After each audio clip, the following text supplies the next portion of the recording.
We all know about the American dream, or at least we've seen it in movies or read about it in magazines. Increasingly, we're hearing about the Dubai dream. More and more people are coming to this beautiful city to set up their businesses. They're bringing their families, they're buying homes, they're putting their kids in school. That's why we decided to do this series of podcasts called Real Talk Dubai. We want to sit with entrepreneurs that have been in this city for 5, 10, 15, and in some cases up to 30 years, and pick their brains on what were the challenges they faced while running those businesses or when starting those businesses. By doing that, we hope that this will encourage you to start your own business as well and pursue your dreams. You'll see that it's not always easy, but one thing for sure is that it's very, very rewarding.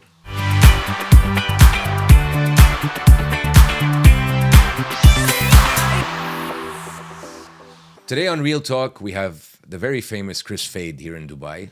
Kris, we're friends, so I'm lucky to be able to have you on this podcast. I know it's not easy to have you, so thanks for being here. Well, I consider you a friend. I consider you a pioneer as well in what you guys have been doing. You've been with me for a long time. We met through kind of work, I guess, but and we became mates. We did a lot of things together, and we kind of grew together, which is kind of cool. 100%. But thanks for being here. Really appreciate it. I like what you've done to the place. Wow. Yeah. Yeah, pretty nice. cool. It's beautiful. The team, I got to give the credit to the team. Got to give credit where credit's due, Sure. and they've done an amazing job. Now, speaking of growing up together, there's a side to you that people don't know. Obviously, you have a lot of influence in this town. You're the number one MC probably in the Middle East on one of the biggest stations, or the biggest station if you want. I always say, to me, you're the number one celebrity in this town from a showbiz perspective. Anyway. Tell us the side that people don't know. Tell me about Kris Fade from born day to the day he got his job in Dubai, because not a lot of people know that story. And obviously, our time is limited, so let's not go through every detail. It started back in 19... Exactly. So what's the story? Yeah, I grew up in a beautiful, loving family, a Lebanese family in Sydney, Australia. I was born in 1980. I'm 45 years old now. So we had a good life. We weren't rich, we weren't poor, we were good. Mum and dad did good for us. I got two older sisters and a younger brother. Grew up in Sydney, Australia, which I absolutely loved. It'll always be home for me, Australia. Yeah. And life was pretty good. I went to school. I didn't do well at school. Failed at school. I felt like I was always just not right for school. No matter how hard I tried, I always felt like I just failed. I studied. I thought I studied, but I just couldn't retain the information maybe. Looking back on it, I realized maybe the education system that I was in was probably not suited for someone like me. And as I've got older now, I've realized that that's not just for me. I think it's for many people. Interesting. Do you think that marks you? Because I think I've heard you talk about that before. Does it bother you that you failed at school? Is it something that you see as a failure, or is it something that you actually talk about saying, hey, look, it's not all about school? I think it's important to let kids, I've got 2 daughters and a son now, and my kids are going through the teenage years of going through schooling. Yeah. And it's very important that they're aware that if you're failing at school in the exams, it doesn't mean that you're a failure in life. Yeah. Because what that ends up doing is it sets you up, that mentality that you're a failure at a kid's level.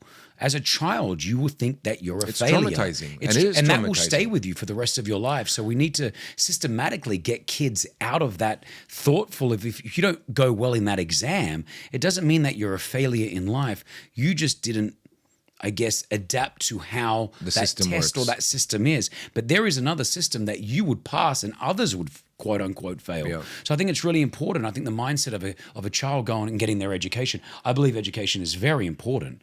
I'm never one to say don't go and get an education. Yeah. Get that education, but I think we need to be very, very mindful of setting up children for their thought of what we should not know as a child, what failure feels like. I don't believe so. Okay, so your experience with education, or the system that was there anyway, wasn't the most successful one? Not for me, it wasn't. For others, it was. I had friends that did very well. So I went through school. I failed. I got 39 out of 100 in my end of the year exam. Wow. I couldn't get into college, so I could not get mum and dad, the typical Lebanese especially parents, Lebanese mum and dad. Do it again. Yeah. We want you to do year 12 again, graduate again, get another mark, go do university.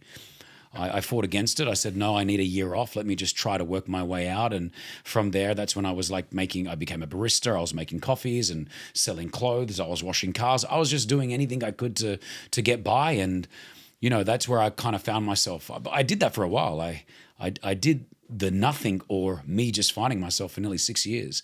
6 years? Yeah. Between that, I did like little diplomas, like little marketing or advertising diplomas. Like Odd jobs or no? plenty of odd jobs. Plenty of odd jobs. We all started a cleaning company with my friend. I was cleaning offices at night, cleaning the offices of many different offices in Sydney. Like, I was enjoying life. It was my early 20s, and that's what I wanted to do. And then I accidentally fell into radio.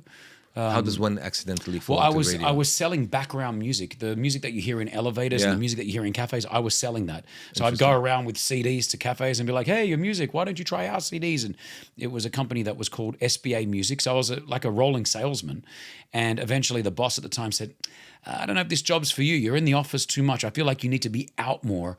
And then she had said to me, her name was Allison, I remember, she said, "There's an advertisement on the radio. They're looking for a promotional guy to drive a vehicle around and be a radio promo guy." She goes, "I think you'd be great for it." I'm like, "Are you trying to get rid of me out of your company?" She's like, "I just don't think this is for you." And, you know, what a great mindset. I have never gone back to thank her. I need to go back one day and say thank you, because I applied for this job. It was called Job Survivor, like the TV show Survivor. Yep. It was 20 contestants all playing for that one radio job. On the radio? On the radio, and we all had to do different challenges, and I had to be shirtless and get random people to put cookies on my body to see how much just random stuff. I didn't end up winning. I came third.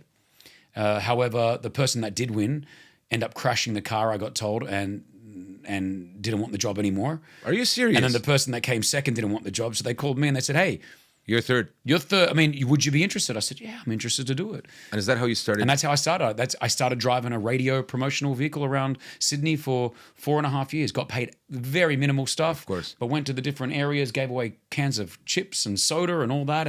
But that's where I sort of started to understand radio. It gave me a pass to go to the top level to see where the radio presenters were, and I got to meet with them, and I started to learn their craft. And I was like, wow, this radio stuff seems pretty cool. And that's where the Lebanese kicked in. You know, networking.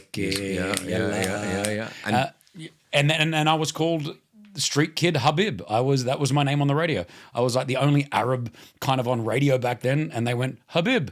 So you were a character, or you were the main guy, or I was like, they would always cross to me. So it'd be like, "Hey, where's Street Kid Habib?" And I'm like, "Hey guys, I'm out on the corner of Parramatta Road giving away these." David Letterman style. Yeah, and I'd be like, "This is Street Kid Habib live from the Edge 96.1 car." And then from there, I evolved into kind of like learning how to do real radio, like behind the microphone. And thankfully, I had some good presenters back then that sort of taught me any formal training about it, or just you picked it up? No, it was really just that. Yeah, I think the best way to train is like to do what we do is on the job. Yeah. Yeah, you do it on the job, and we had some great presenters who gave me their time. I try to repay that, so I have a lot of people that I've worked with over the years where I've repaid that. And favor. Sydney being a big city, I'm sure you had some good talent there. So much great talent. Yeah, I think Australia does good radio. So and then I end up just doing radio in Sydney for a while, still balancing the other jobs. It didn't pay a lot, so I was still cleaning at night and doing radio during the day, and we were just balancing it all up, not earning a lot of money, but I was having a good time. Of course. And then the opportunity came up to.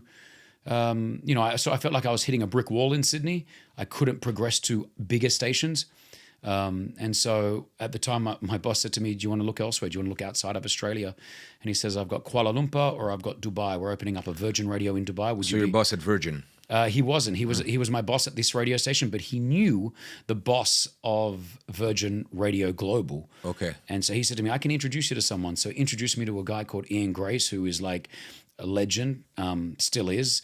And I remember sitting down in his office, and I said to him, "I want to go to this." I didn't know much about Dubai. I mean, this is 18 years ago. I still remember going to Wikipedia. Around when I came 20 years ago, yeah. Okay, so but there wasn't much on Dubai, on social media. No. Instagram if you didn't know anybody in Dubai, you wouldn't think of going to Dubai. You wouldn't. And Burj Khalifa was like, probably 40% built, no metro, no Dubai Mall, no Souk Al. Like it was a different place, right? And I said to him, "I'm ready to take this job." So he says, "Okay, give me 8 months and you can go and help set up what we have now as Virgin Radio Dubai." So myself and a gentleman, Steve Pulley, we landed here around the same time. He was my boss, and we started to build this radio station. They gave us a computer and they said, "Oh, I didn't realize that you started from scratch here." I put every single one of those songs into the system. I remember that was my first job, putting songs into the system. Like, we knew what was our frequency going to be. They told us 104.4, and we were like, oh my gosh, I still remember pressing play on the first song. That's amazing. It's pretty crazy. And then, well, thanks for sharing that. Look, a lot of people don't know that history, and a lot of people don't know how you got to where you are today. And I think that it'll be something fascinating for our listeners because some of them, I'm sure, want to do radio.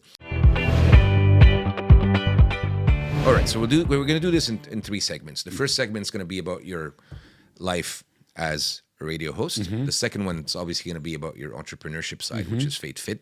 And the third one is about Kris Fade the human, right? Because this is a very important element as well that we want to highlight on these podcasts. So, and we've set up the questions in a kind of a rapid fire way, so you don't, you can answer in one phrase, or you can answer in 5 minutes, whatever you feel. This is fun. Better. I like it. You like it? I like it. Good. So let's start with the radio life. So great host. Are you sure you haven't done this for years before? my first one. You're my first one, Kris. Honestly, you're really good. I'm not because you're my mate. Like you're really good. You're my first one, and you're making this is not easy. He's doing it well. He's doing it great. And you're making me feel very comfortable. So thanks for that. All right. So first question is, what's the biggest mistake you made early on in your career? Right. In my career. In your career, and let's call your career the radio host. Okay. Career, right? I probably came on not enough money. Really? Looking back, yeah. So you came here saying, you know what, I don't care. I want the gig. It doesn't matter how much. Well, I wasn't earning a lot of money, so Yeah. what they offered me was, I mean, I can tell. I think my first salary was 13,800 dirhams. Right now, 18 years ago. 18 years ago. Decent, but not. I had not, zero money to my name, and when I moved here, I did not know we had to pay our rent up front for the year. Yes, this is something that nobody knows. And So I moved here with a salary of 13,900. I think I had maybe 10,000 dirhams in the bank. Yeah, and you can't then pay my rent. rent was I remember 97,000 for a studio apartment in the marina back Wow. then. So you came. Oh yeah. So you came in. It was high peaking, times. man. Yeah. It was peaking. Yeah, and I'm like, I had no money. I was going to go back. Like, So what did you do? I took a loan from my work. So you took a loan from work. Yeah, Thankfully, everybody used to do that. Yeah. They didn't charge interest on it, and they just took it out of your salary. And looking back on it, because some of the other presenters came after me, and I found out they were on more money than I was. Yeah. And I'm like, damn. They took a risk on you, but they took a good risk. Look at what happened. Well done. I'm blessed to start there. Well done to you. All right. For someone dreaming of a career in radio or media, what's step one? You have your story. Step one is getting into the studios and cleaning them properly. Yeah, But just you got to hustle. People come in, they think they're going to be given everything on a silver platter. They think there's an opportunity there. You got to work for it. There's 20,000 people and there's one job. Why are they going to choose the problem. you? Yeah. That's what it is, especially in radio. It's not like if I was an accountant and I left my accounting firm, I go to another. you're not going to get this job by sending your CV. Correct. I don't even. Actually, I was thinking about it the other day. I don't have a CV. I don't have a business card. It's crazy that I don't have that. And so I think with this, you just need to be persistent. You've got to be. Do you have to start at the lower channels, you think? Yeah, if you've never done it before, But now we live in a world where there's podcasts and there's Instagram and all. So people are getting used to media. I always tell people, like, create your own platform. You don't need to have someone else's platform. Create your own, and then once you have your own platform, you can decide what you want to do. It's interesting you say that. I had one question that I removed because I didn't think it was that interesting. But now that you bring it up, do you think that these new social media platforms, the TikToks of this world, and the kids today with TikToks, it's just crazy. Yep. Do you think that's a danger to radio? I'm sure you get asked this question a lot, or you think about it. Is it? Well, no. A lot of people are like, oh, people still listen to radio, podcasts, or people listen to podcasts now. Cars, Man, I know from our point at Virgin Radio, we've never had as many listeners as we've had in the 18 years. We get, Look, we think it's a great media. Look how much. We love it. No, but honestly, I advertise my own company, Fade Fit, on it. I would not advertise my own company if I didn't think it worked. But and from a revenue point of view, the company's never made as much revenue as well over the 18 years than it has right now. So I think if you have a good product, you're okay. Yeah. If you're a radio station and you don't invest in your talent and you don't invest in your product, 100% you'll get taken over by YouTube's just like podcast. TV, just like TV. Exactly. And network TV got. So one of the strengths that we have at Virgin and on my show with Pretty and Rossi and Nala and the team and myself, we are a show that people want to listen to. They want to come to that medium because they want to enjoy what they're hearing. So I think the product is. You guys done a great job on that show. I mean, it's by far the most famous show in the Middle East. I would say that. You have a big presence online, right? So obviously, part of your life is influencing. I hate that word. Part of your life is presence. I've accepted online, it over these years. Presence online, brand ambassadorship, hosting radio shows, and so on. You have a lot of critics, and you have a lot of trolls. Yep. How do you deal with that? I know that it's a problem in today's generation. Online trolling, online criticism, online bullying is a big issue. Yeah. You're a big boy. You're 45 years old. You can deal with some of that stuff, right? You've gone enough through life to be able to deal with it. I'm worried about our kids more. Correct. Yeah. But how do you deal with it? How do you deal with online critics? Like, as in myself personally? Yes, yourself personally. I think I've evolved with it now. Like, what you realize is you're never going to please everyone. A lot of people hurt people is one thing that I always tell people. So if someone is trolling on social media, they're usually hurting themselves, as in they're just not happy with their own selves. Yeah. So the way that they get this out is by hurting other people. Many people have sometimes commented certain things, and I've actually gone in there and I've DM'd them. Like, You have? Oh my God. I mean, I haven't done it. I don't do it often, but occasionally, like, I'll just be like, But that comment must have touched you in a way. Or well, I go another. in and I just ask. It's funny because I know my way. I'll do this. I'll say like, "Hey, I just saw your comment. I hope everything's okay. I hope I did nothing to offend you ever in my life.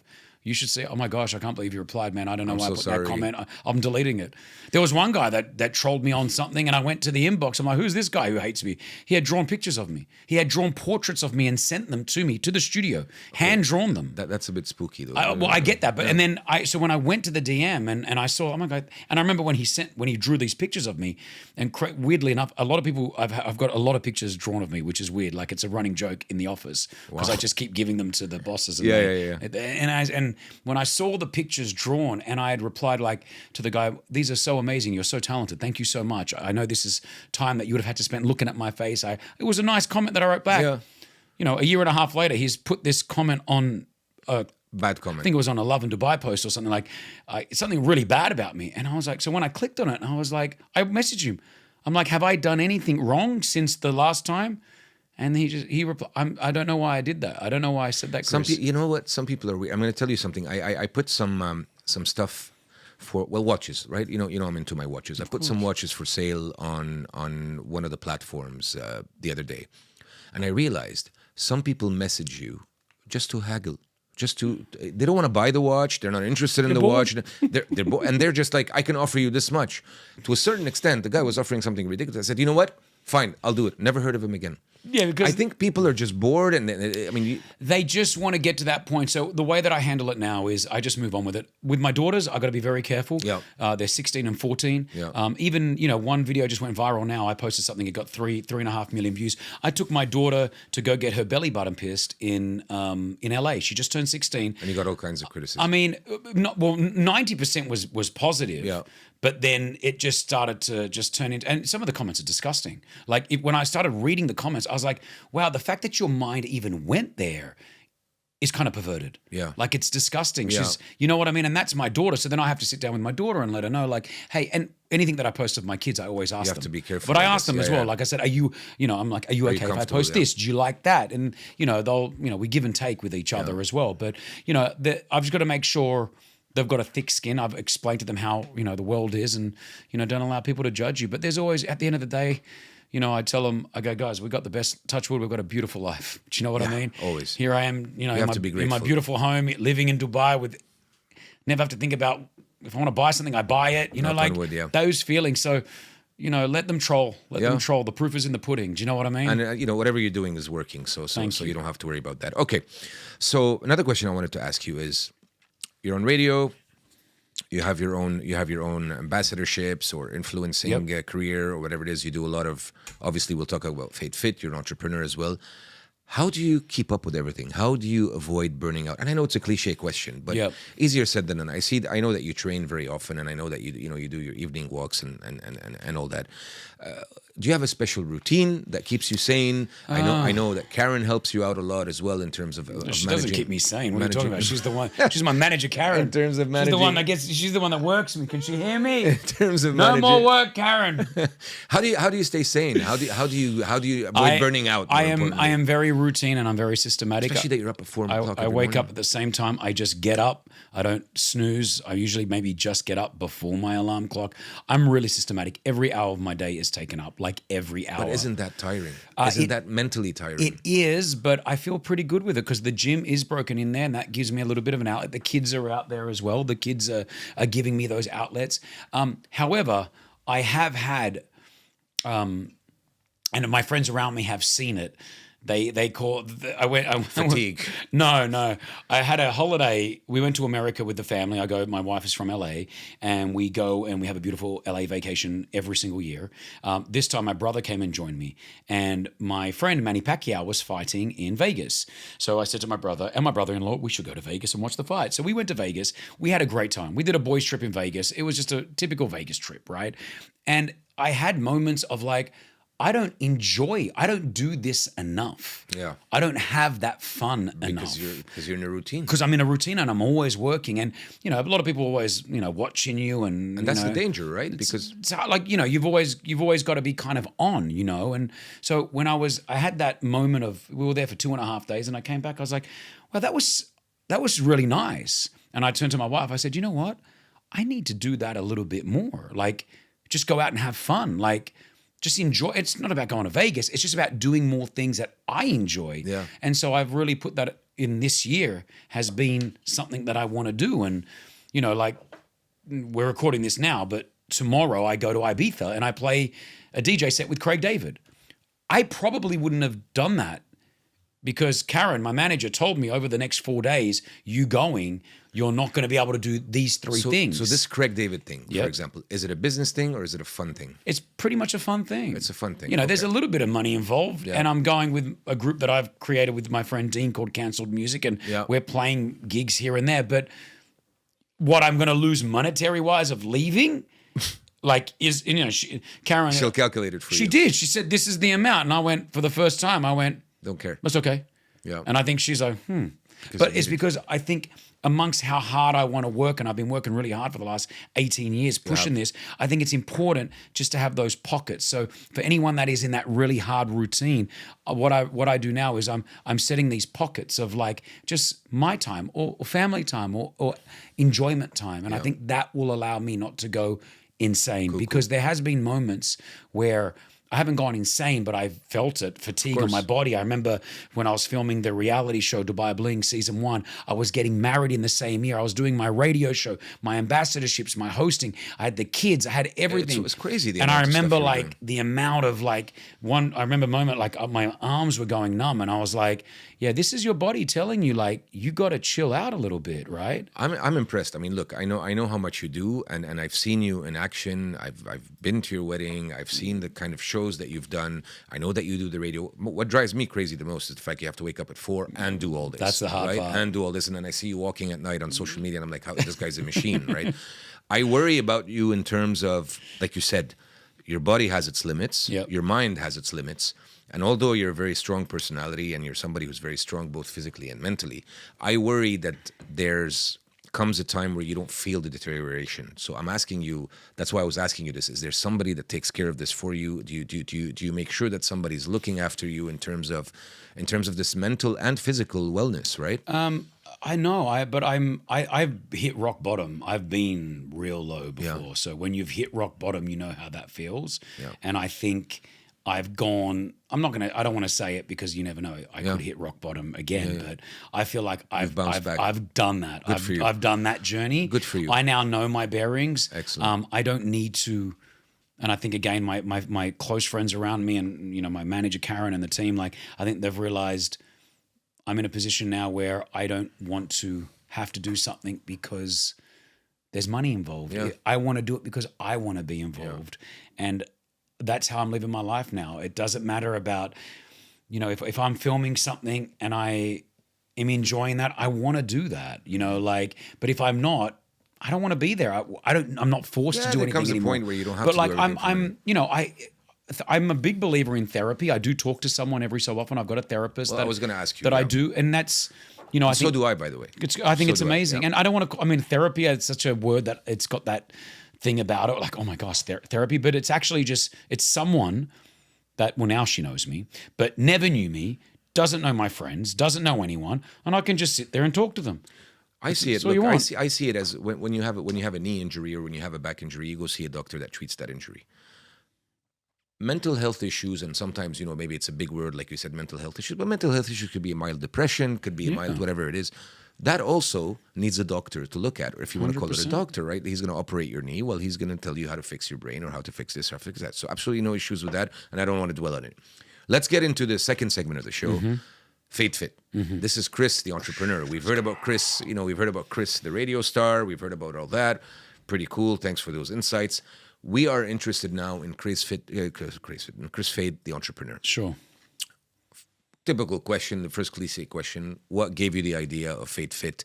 What was the element that said, you know what, I'm going to do this? I was at my lowest point with my weight and my goals of body. I was going through my divorce. I was 128 kilos is what I got to, which was, that was heavy. You know, you and I, we've both gone up and down a little bit over the years. Yeah, we're definitely yo-yos. And so I was 128 kilos depressed. You're looking great, by the way. Thank you. Well Likewise, done. man. Well done to you. Likewise. Yeah. And so I end up getting fit. I was going through my divorce and I realized I got to try to get my sexy back, if I had any in the first place. But I just started training again. And, you know, I realized when I was feeling depression and anxiety, you know, I remember going to a psychologist and they gave me, or psychiatrist, they gave me the pills, right? Like whatever it was to boost your mood up. And I felt like they did nothing to me and I didn't like taking them. Yeah. But I felt like when I went to the gym, I got this real good high and it gave me a really great feeling. And you've been going to the gym for a long time. Ever since I've known you almost. Yeah. I've seen you post at least about the gym, or we've talked about it that you went to the like gym. I mean, from that point I just started training a lot more and that made me feel great. And so I went from 128 kilos to about 93 kilos. Oh, yeah, I remember that. I got ripped. I was in my early 30s and I just got really ripped and I felt great. And that's what started. A lot of my audience or fans were like, hey, how did you lose the weight? Oh my gosh, what did you do? Oh, how did you do it? And I was like, I just went to the gym and I started eating cleaner. Like really, that's all it was back then. And from there is when I decided to start Fade Fit. Fade Fit was not a snack company. It was a movement. We did our first event down at the Meridian Hotel in Dubai Marina. We had about 700 people rock up. I had trainers, athletes, motivational speakers, myself, and we just had a day of health and fitness to transform other people's sort of mental state. And then from there, it just ended up turning into like completely voluntary, not for profit. It was a free event. I got it sponsored by Reebok. Okay. So I remember Reebok jumped on board, and we did this really great day of event. And then that was the conception of what Fade Fit was. How did it turn into a snack company? About 12 months later, I felt like there was a gap in the market. I was buying snack for my kids, and either to get a healthier snack, I had to buy them from the Europe or the American market. They were overpriced on the shelves, or you had to buy something artificially sweetened and horrible for 2 dirhams. Yeah. I thought there's a gap in the market. Started talking to some people that I knew. So speaking of that, how did you start? What's the first thing you did? First thing I did was Mustafa Koida, so from Koida Milk. Yeah. He's a good mate of mine, and him and I were working together. I was helping him promote his milk. He introduced me to someone and said, hey, these guys are doing some snacks. Maybe you guys can jump on and see if there's anything there. Collaboration, yeah. And we did a collaboration. And from there, we created our first SKU for kids. I had it launched on the radio show. We had it exclusively sold in Carrefour. And from the kids snacks, we started getting adults saying, what about snacks for us? And, it's been 7, nearly 8 years now. And, we've got about 20 products on the shelves. We're one of the fastest growing snack companies in the Middle East now. Doing very well. And we're doing really, really well, yeah. What's been the hardest part? There's so many things. I think the hardest part for me... And this is important, right? Because people think that, oh my God, look at the guy, he made it. Oh, it's so hard. It's so hard. It's horrible. Tell us a bit about Stay in your job. Don't become an entrepreneur. Stay in your job. Don't listen to him. Don't listen to him. No, I'm joking. So tell us what were the really hard parts of having that business and growing it now, 8 years later? Because it could have failed so many times. Oh, yeah. Right? I mean, yeah, it's just, I always say that I had an audience. For anyone that's starting any type of business, having an audience always helps out. Half the battle. Right? 100%. Because once you have, and I teach this to my daughters, once you have the audience, you can do whatever you want. Yeah. You call the shots. So I had an audience. I had doors open a lot quicker.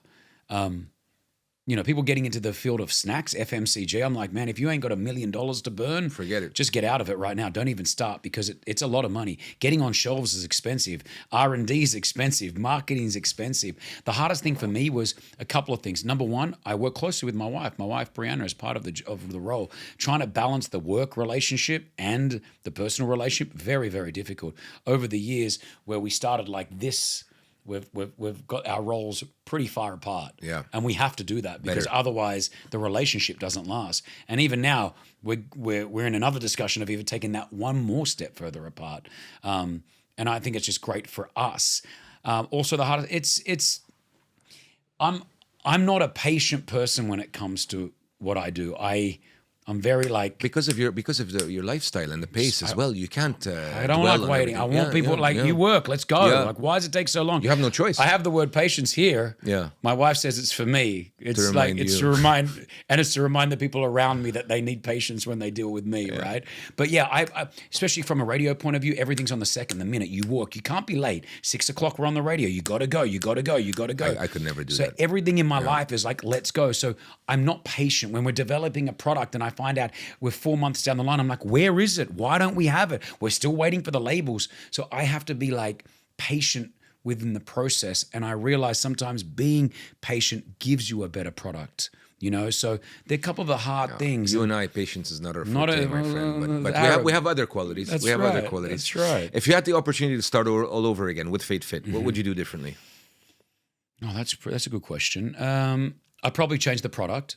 Initially, I don't think our first product was as great and we developed our product. Yeah. So, you know, the first product that we put out was good, but it wasn't where it I think some of your products, look, I haven't tasted them all. Some of your products genuinely, and I'm not saying this because we're friends, they taste good. Yeah, which is good. If they are, and I'm sure they are, but if they are as healthy as they claim to be, I mean, I snack on them sometimes. We're a healthier option. Fade Fit is a healthier option company. I'm not there to be the healthiest product on the shelf. I'm like, and that's important. Yeah, right? I don't want to be that, but I'm going to get you off something that you would usually get from a chocolate bar. Yeah, I want to be that middle stepping stone. Maybe snack. I'll be 50% as 100%. So you get a protein bar that we've got. It's only got 180 calories. You got 21 grams of protein. It's not full of all the chemicals that the others have. That's what we created. So when we created our first SKU, it was too clean. And so when we put it on the shelves, the kids, some liked it. And but if you weren't a parent that wanted your kid to eat healthier, you wouldn't give them that again because you're going to have to fight them to eat it. Because why are they going to have that when they can have an Oreo? Yeah. You know what I mean? Understood, yeah. So like we've now got that balance between having a healthier kid snack and a cool snack. Same with our protein bars. Like our protein bars are, from what I just heard now in the market, are the third highest selling protein bar in the region, right? From a brand point of view. Really? And on the shelf. So I'm talking about like, you know, global brands. Our Fade Fit bar, which has only been out for 9 months now, is already third in the category, right? Now that shows me, you know, with the gym goers, with the people that just like protein bars, that we've got it. And that's because when we selling to adults as well. 100%. 90% of our market is adults. Wow. Yeah. Okay. Our kids snacks is 10% of our is 10% of our market. Future plans for the business? Yeah, we have a bunch of new products coming out of this year alone. We will have.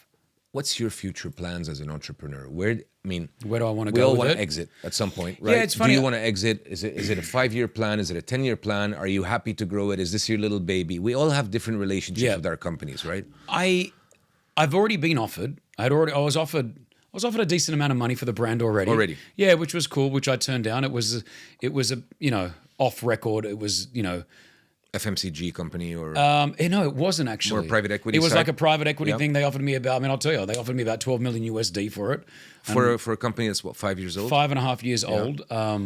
And you didn't sell it. Why? Because you think that you can grow it too much bigger, or because you love it, or a lot more. And that's what usually happens. A lot more to come. I mean, at that time we were only UAE. Now we're UAE, Saudi, Kuwait, Oman. Australia will sign very soon. Romania will sign more. So, like, I believe that there's a lot more to growth when it comes to what the brand can do, and I also believe that the brand equities are very important. Everything that I do, I don't take money out. I don't need Fade Fit for my lifestyle, as in money wise. It's not.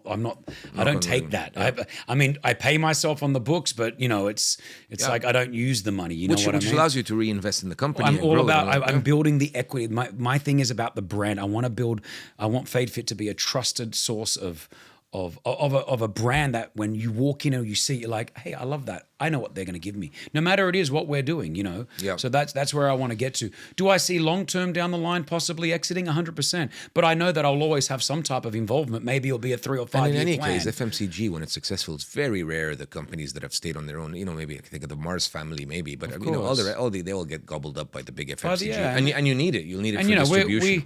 I know that the big boys have already asked, like, you know, we speak to just different distributors and, you know, they're always asking like, how's he doing it? And, you know, I've got a great team behind me. It's not easy. Distribution is not easy. It's not. We have a great distributor in the UAE. I've got a team with Sasha and Imagine who help me do the day-to-days and the business behind it. But we're a really close network. I mean, you know, people don't realize it, but the actual Fade Fit entity is not a big team. Yeah. It's a really, really small team. 4. Are you serious? Yeah. The whole thing runs on 4 people. Yeah. That's on impressive. my visa. That's impressive. It's pretty crazy. That's huh? impressive. Pretty Okay, crazy. we've talked about Kris, the radio man. We've talked about Kris, the entrepreneur. Now we're going to get a bit more personal. We're going to talk about Kris Fade, the human being. I'm going to ask you some questions. Okay. No, they're not deeply personal, but there are questions to get people to know a bit more about you, go. because people know what you want to show them from your posts. I'll They ask know- you a few they already questions. know too much, Yeah, George. They that's already know probably too true. much. Probably true. What do you want your daughters to say about your career when they're older? Oh, that's what do cool. they want to say about? What do you want them to say about Dad? I don't want to get too sad here and say Sure. when you pass, right? I When wanna I say die, when you're 90 years when I'm old, at the when funeral you're and they're 90 talking when you're about 90 years me. old and your daughter when you're 90 years old and your daughters are in their 40s. Well, What do you want it's- them to say about that? It's really cute because we did a Father's Day shoot recently, and I didn't know this, but the publishers had asked them, could you say a few words about your dad? And I didn't know about this. And then the article came out, and it was this quote, and it was 2 quotes. And I went to Karen. Did you write these? Did quotes? you write this And for they're them? like, no, this is from them. And it was that, and it was kind of not concerning, but like they both said, Dad is one of the hardest people that they've ever seen work. Right. And I agree with them. And that like kind of got to me, but then they, he's the most loving, like the words that they said, like I nearly broke down. I was like, that Coming if, from your if daughters, I'm going to man. break down, like it's hard for me to break, but 9.5 times out of 10 is gonna my come from daughter. the daughters. It's Of the course. daughters. They I break. have 2 daughters as yeah, well, you know man. how it It's is. incredible. It's just Incredible. the emotions. You're like, oh my gosh, and you'll do anything for your kids. So yeah, I would want them just to look back and be like, Dad was the best dad that he was. That's so important for me. I just want to be the best dad. Yeah. I want to be a We great all dad. do. We I all want to do. be there, and I think as fathers, that's what you want to be. And there's a lot of drop beat dads out there, and there's a lot of drop beat mums out there. So I think it's not given that everyone has a good father and mother. That like We take it for granted, I I took it for think. granted because I came from a beautiful family, and then So did I. then you start realizing, you start speaking to some of your friends and you're like, wow, they Wasn't a didn't- walk in the it park. wasn't a walk in the park. So I just want to make sure that they look back and they go, Dad, you were the best dad I could have had. That's all lovely. I want. That's lovely. What's the best advice you've ever received, and who gave it to you? And this is not an easy question. I've said it before. There was a gentleman who who told me to leave the job that I was in radio to go get another job. His name was Charlie Fox, a guru in radio in Australia. And when I joined to do radio, I still remember meeting him for the first time. And he just comes up to me and he goes, "Who are you? What do you do?" I said, I'm Street Kid Habib and I do the radio promotions. Street Kid Habib. He's like, okay, I like you.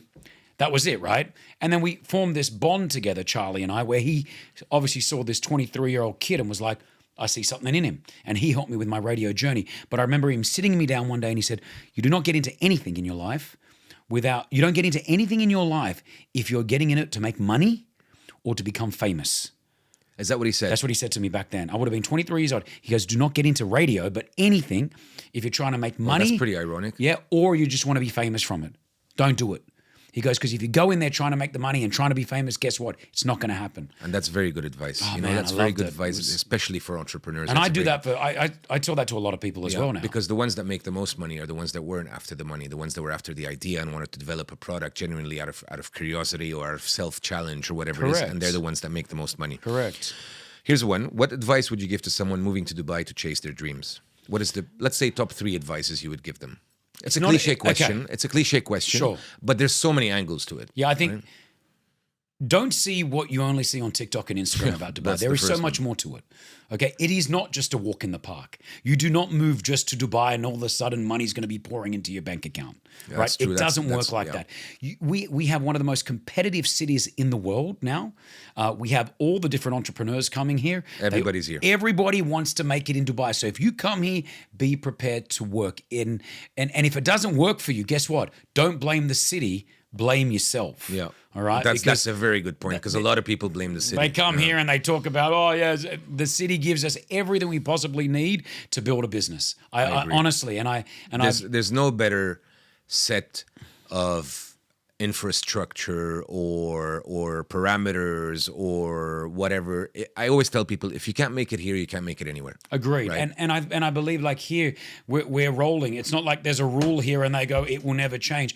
If enough people are real, I feel like if the city feels like there's enough people that require something, they'll They give it relook to and them. they'll be like, okay, yo, you need this type of license? Yeah, well, okay. And it's crazy. It's the contrary of, you know, what we're used to. If you can make it there, you can make it anywhere. Sure. For me, Dubai, if you can't make it here, you can't make it anywhere, right? Because you have all the set, you know, you have everything that you need to make it. I feel like we're the All-Star game, and this is where the players come to play, and hopefully you can get in the big game and showcase what you got. Very good point. What's one risk you've always wanted to take and you've never taken? That's a bit of a personal question, but you're good enough to come up with something good here. Well, there's a few, but like, you know, the cliche one is jumping out of a plane.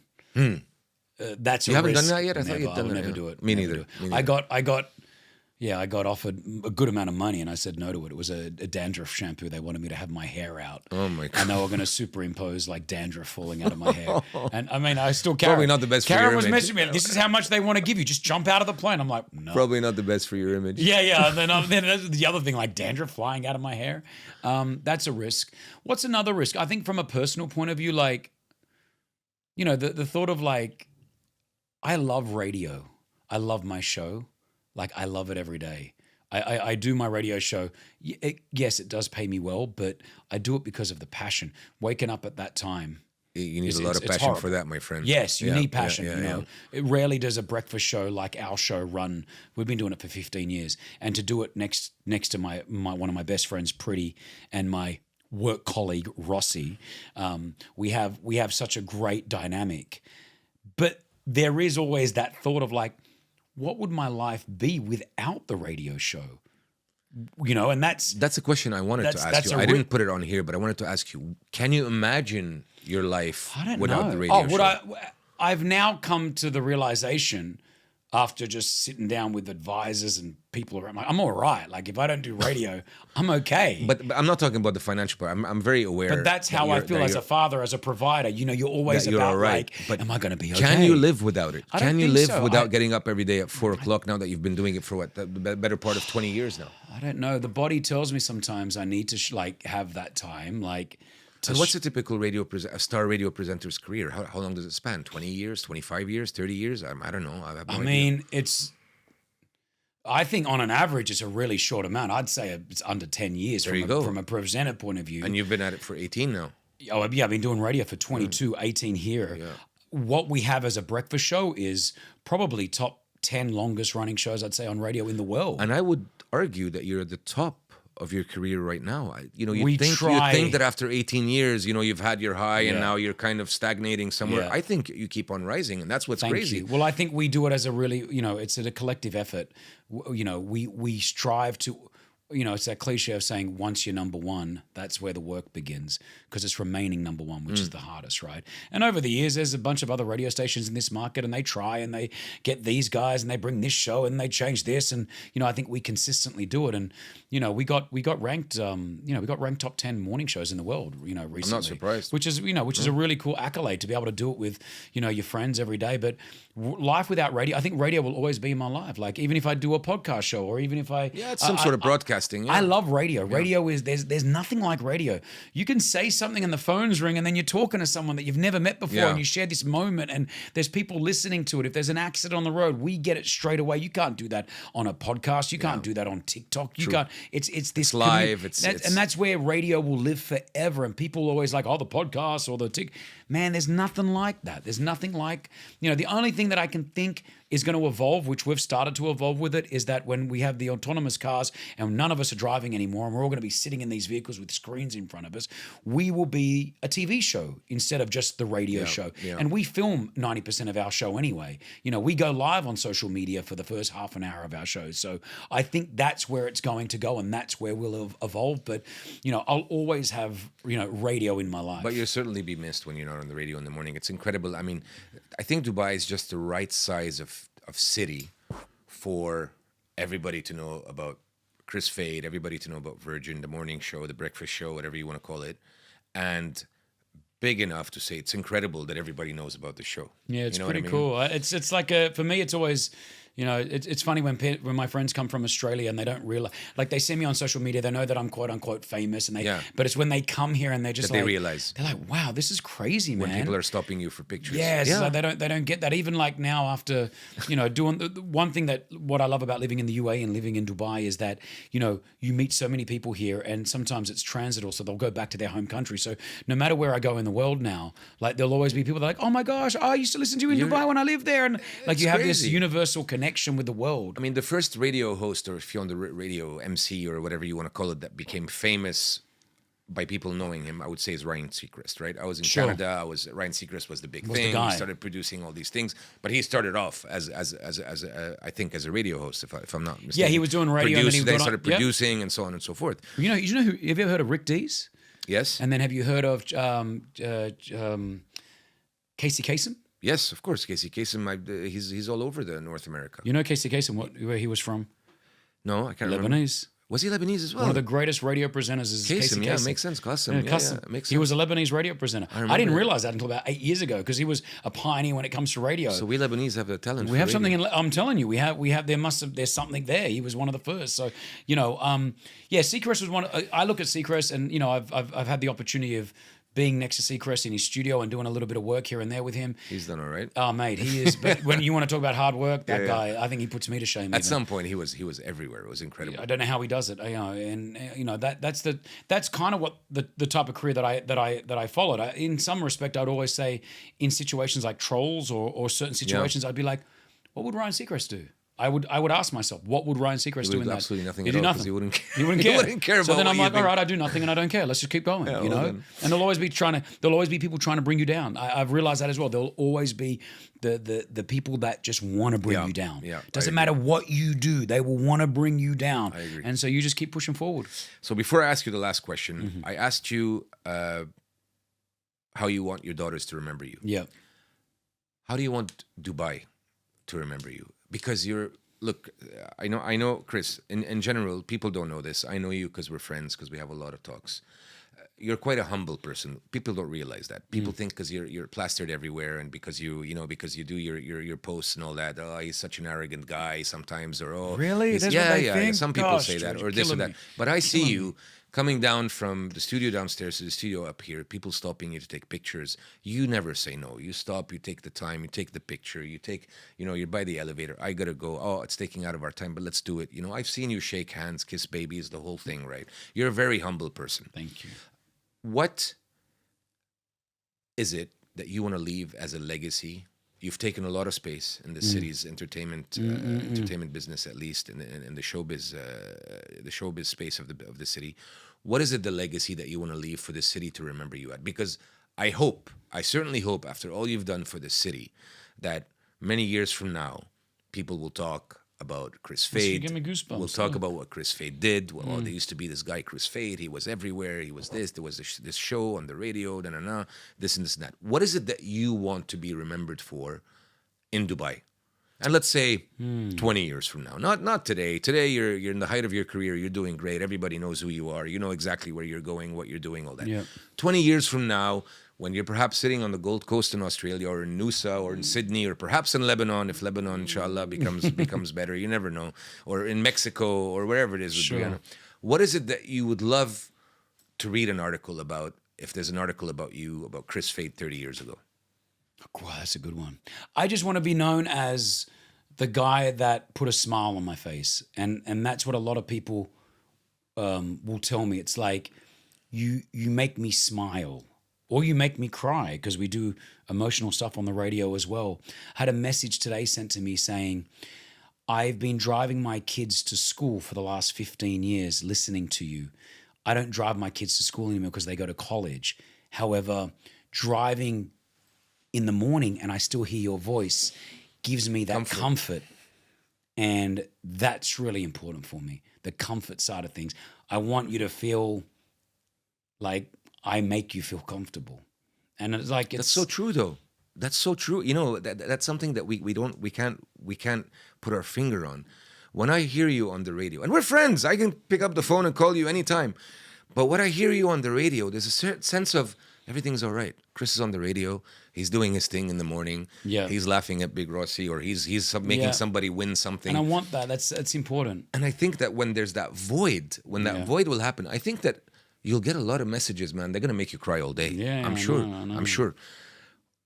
What I will remember you at, and I'll tell you this much, is I think is the guy that was the voice, that was the channel between Dubai and its people.